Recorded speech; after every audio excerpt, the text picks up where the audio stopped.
les amis, suite de la vidéo première partie sur le paradis et l'enfer, que choisir dans cette fin des temps biblique que nous vivons un peu tous, que nous vivrons complètement même d'ailleurs. Alors là c'est le petit matin, je suis à Rio de Janeiro, Recreio dos Bandeirantes. Voilà, je vous ai parlé hier au crépuscule, à la fin de journée, de l'enfer, en finissant dans un centre commercial qui était un bon lieu pour vous en parler aussi. Et aujourd'hui, ce matin, je me retrouve au même endroit qu'hier, mais au petit matin, donc au lever du soleil. Il n'est pas très loin de 7h30 ici à Rio. Le soleil se lève à 6h30, puis après quelques pratiques, voilà, je fais cette vidéo. Alors je vous ai parlé de l'enfer, des symptômes qu'on peut vivre liés à une vie sans spiritualité ou d'une spiritualité sans exotérisme d'une religion. Et je vous ai un peu expliqué ce chemin de perdition dans l'illusion qu'on appellerait le New Age à notre époque, qui est la destruction des religions et des dogmes établis par l'Église, de différentes églises, qu'ils soient catholiques, la mosquée de l'islam, ou la tradition judaïque, des synagogues du judaïsme. Et je vous ai exprimé un peu l'état de folie dans lequel peut être une personne qui a apostasié une religion. Et quand nous n'avons pas une pratique assez régulière d'une religion exotérique et une non-connaissance de l'ésotérisme par un adepte, par un initié, dans un chemin initiatique traditionnel, et il peut nous vivre une forme d'illusion, un peu comme dans ce film Matrix, à être pris dans une projection des influences des forces du préternaturel, dans la réalité qui nous ouvre le regard. Il est fait que nous ne voyons pas la réalité sous la totalité de son ensemble et que nous sommes emmenés à notre perte, voire à y perdre notre âme. Donc c'est pour ça que moi je vous invite à vous rapprocher d'une église, d'un corps mystique réactualisé par des prêtres du sacerdoce qui ont une connaissance de la gnose et qui emmènent la communauté à mieux se connaître, à se purifier de leur illusion et emmènent dans une forme de synergie, tel que nous proposons ici au temple, une compréhension des cycles de la nature et aussi des prophéties qui ont été données au travers les âges par des saints et des prophètes, qui a annoncé ces temps actuels et qui prévenait de l'illusion dans laquelle nous pouvons être imprégnés par des forces de destruction qui remontent à la surface, qui nous empêchent de voir avec clarté la réalité influencée par le ciel et qui peut faire que nous nous perdons si nous n'avons pas connaissance de ces prophéties ou de ces dogmes traditionnels qui sont au-delà des dogmes, je veux dire, qui sont des pratiques de salut de l'âme. Voilà, je vais faire la vidéo en plusieurs parties, je vais reprendre suite dans un instant.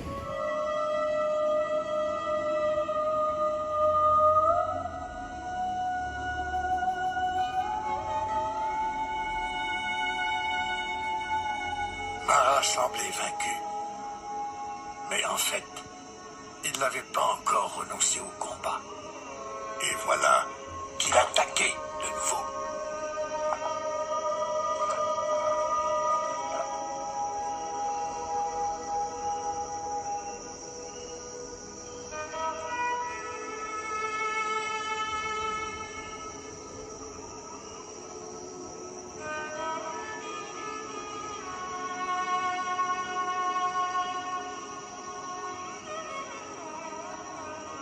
Toi qui vas où jamais encore nul n'a osé aller, puis-je t'appeler mon Dieu, architecte? Enfin je te rencontre. Tu ne reconstruiras pas ta demeure. Mais regarde-moi, je suis ta demeure. Et toi, tu vis en moi. Ô Seigneur de mon ego, tu es pure illusion. tu n'as aucune existence. La terre en témoigne.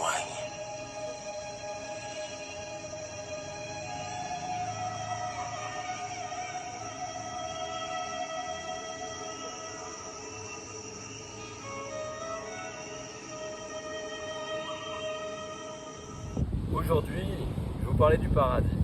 Alors pour ce faire, j'ai pris des amis avec moi.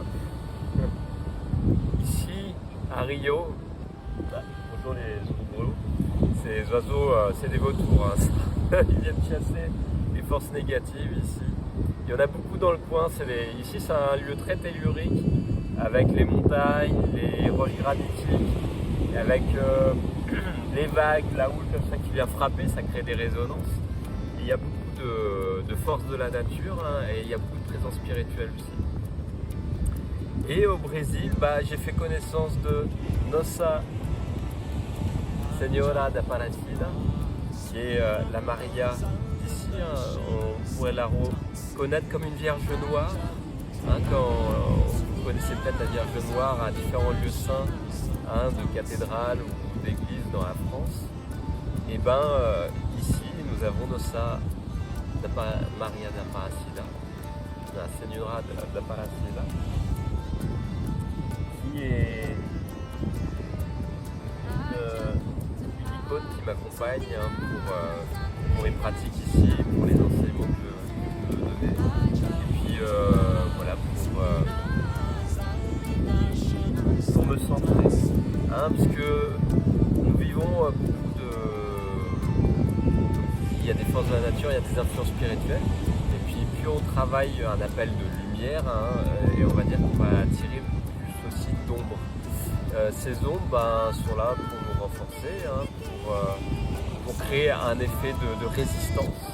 On appelle le diable, je vous en parlais hier, Satan, qui est là pour bloquer l'arrivée de la lumière, c'est l'obstacle à la lumière, et le diable qui la divise.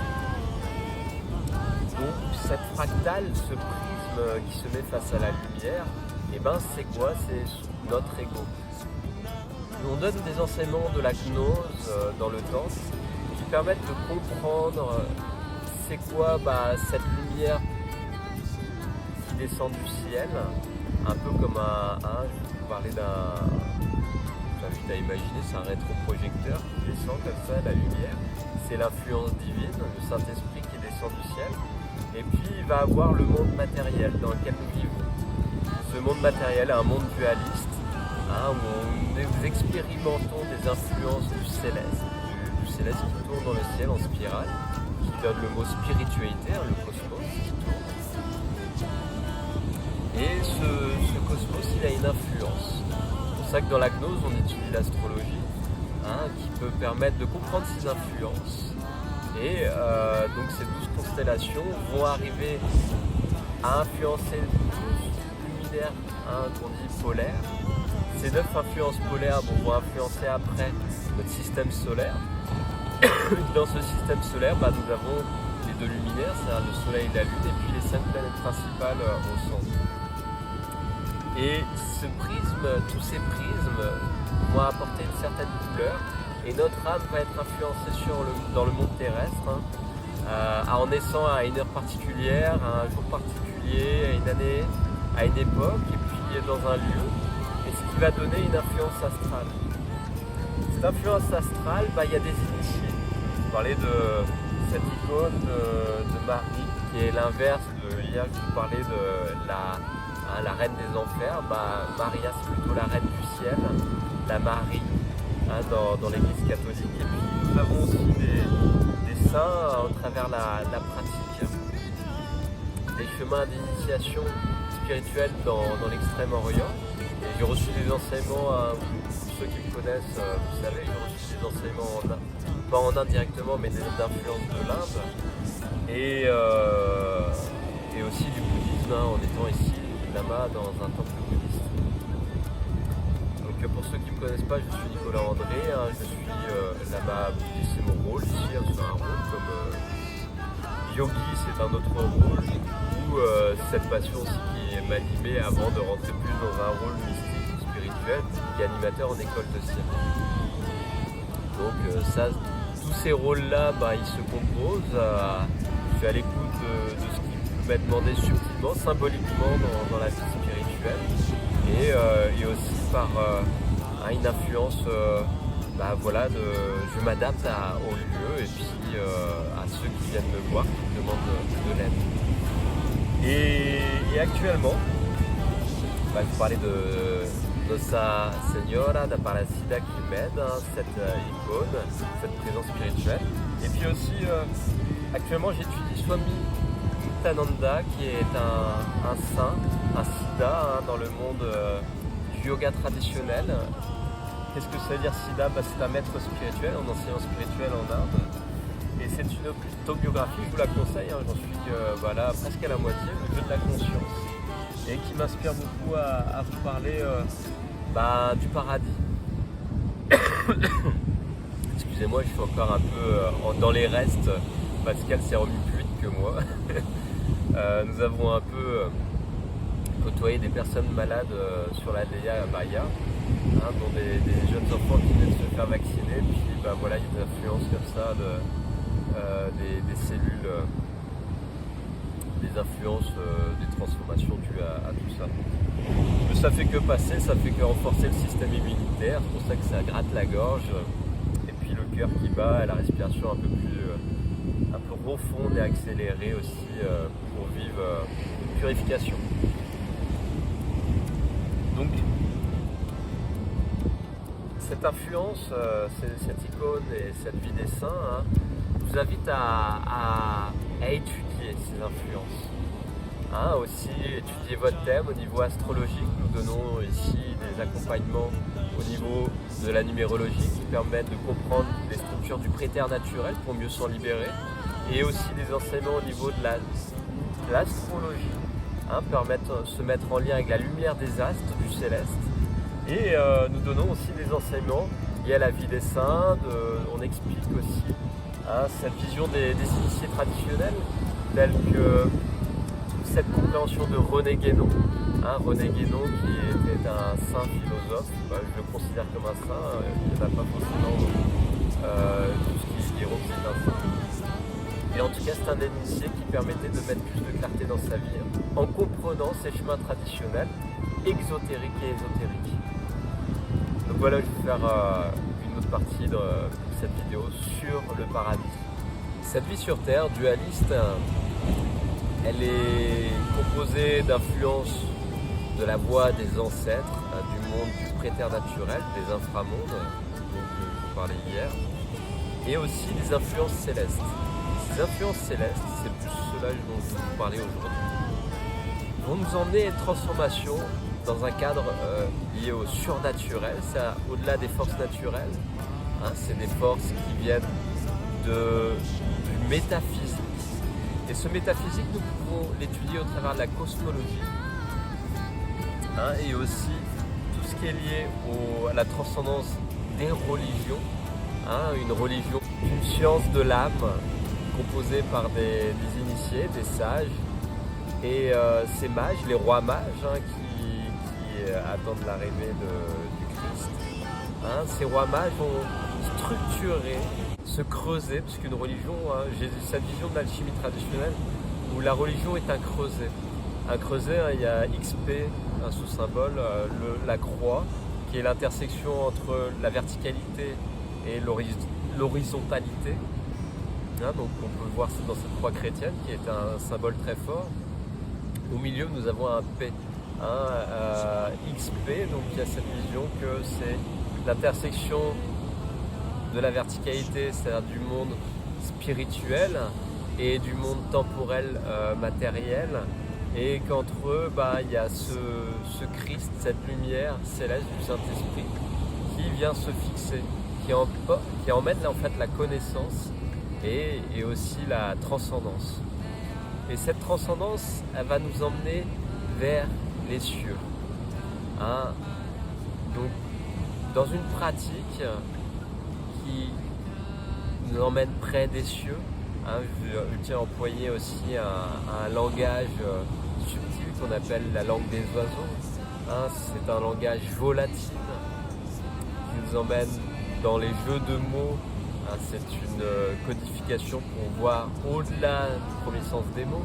Et ben c'est en étudiant la kabbale phonétique, mais aussi la kabbale hébraïque de l'arbre de vie et de l'arbre de mort, que nous pouvons prendre conscience de comment retourner à la maison du ciel, de Dieu le Père, hein, dans cette présence de l'Aïn Sophor, qu'on appelle dans le judaïsme. Pour retourner dans cette présence, hein, au travers les 7 cieux, hein, au travers ces 7 jusqu'au 7e ciel, hein, toutes ces notions symboliques, nous pouvons l'entendre dans le langage courant populaire, hein, au travers des contes et des légendes. Et ben, nous pouvons trouver, hein, cette compréhension dans les sciences initiatiques de pourquoi dans les contes et légendes il y a des symboliques. Les dieux, les anges, cet Esprit Saint qui descend du ciel, les saints et les ancêtres vénérés nous aident à chaque instant à retourner vers ces influences qu'on appelle le paradis. Hein, les sciences d'Hermès, Thoth d'Égypte antique, mais c'est Hermès Trismégiste dans la Grèce antique. Et ben dans ces sciences hermétiques et l'ésotérisme, j'ai pu prendre conscience de la structure de ma religion, en tout cas de naissance, où j'ai reçu un baptême dans le catholicisme. Ce baptême catholique permet d'être protégé, hein, protégé des influences du préternaturel, du monde des enfers, du noyau terrestre, qui envoie des influences, hein, où nous avons des génies qui nous illusionnent et qui est en train de remonter à la surface de la Terre par le courant électrique. Hier, je vous parlais des influences des enfers sur le corps. Qu'est-ce que ça pouvait créer en symptômes au niveau physique, comme des maladies, de la fièvre, hein, de la folie, une déformation du prisme de notre perception de la réalité. Et ben, les symptômes que nous pouvons vivre quand nous vivons un état exalté de l'âme, hein, qui est dans une influence dite paradisiaque, un état d'extase mystique, et ben, sont totalement l'inverse. C'est-à-dire, au lieu de vivre une forme de souffrance, de tristesse, de dépression influencée par les parts d'ombre du monde infernal qui nous engluent dans la matière, et ben, l'influence du ciel est un dissolvant.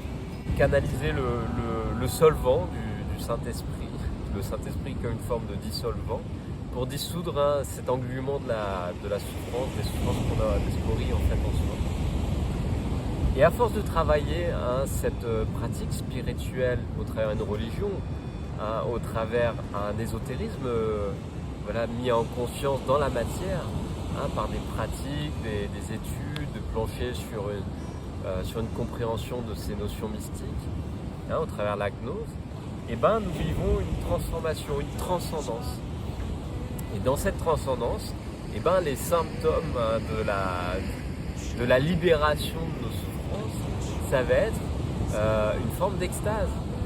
C'est-à-dire, nous pouvons vivre des impressions extatiques en prenant des drogues, hein, mais ce ne sont que des impressions matérielles, alors que par des hautes pratiques spirituelles répétées, sans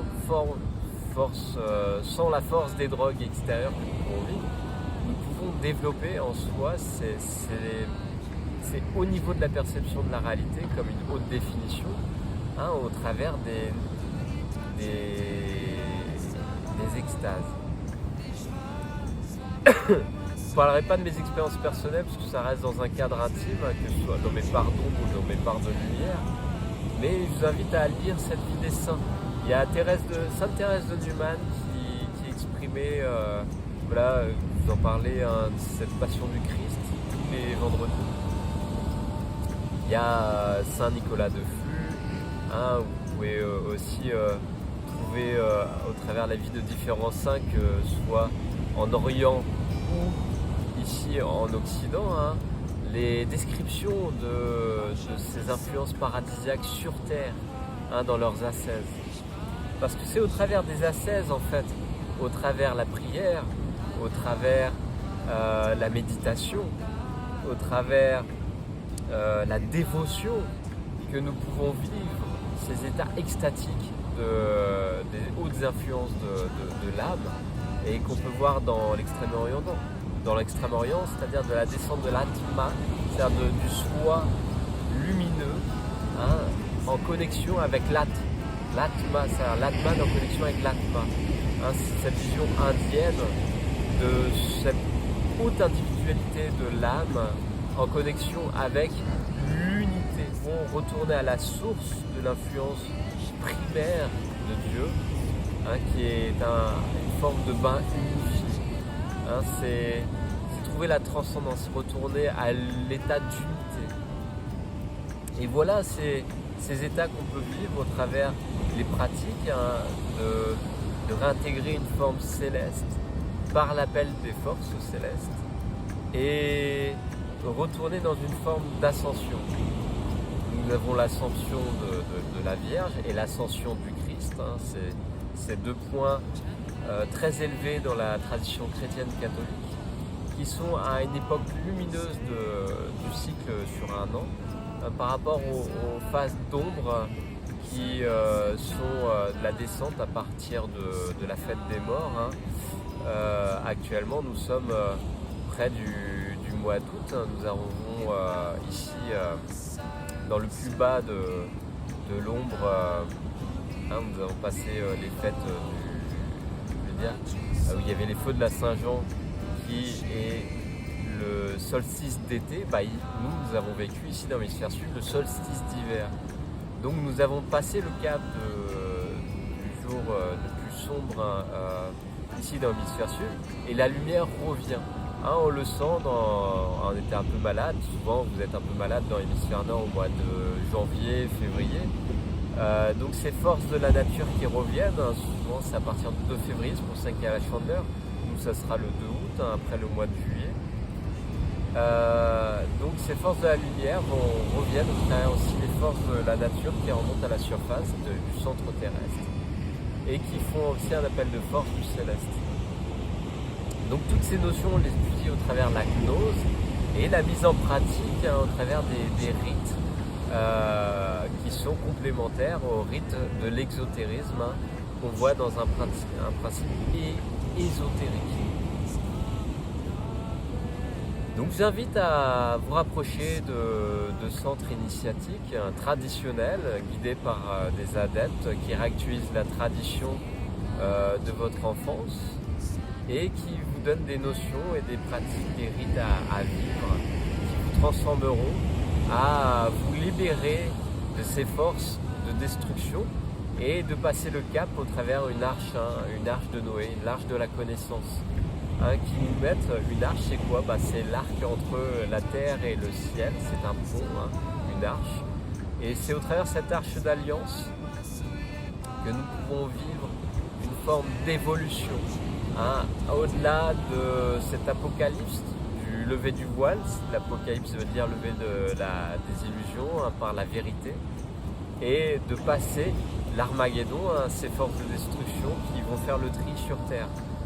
Hein, ces notions, si vous étudiez la Kabbale, si vous étudiez la Bible, avec des notions numérologiques, numériques comme la Gematria, vous comprendrez que nous vivons des cycles de mort et des cycles de renaissance.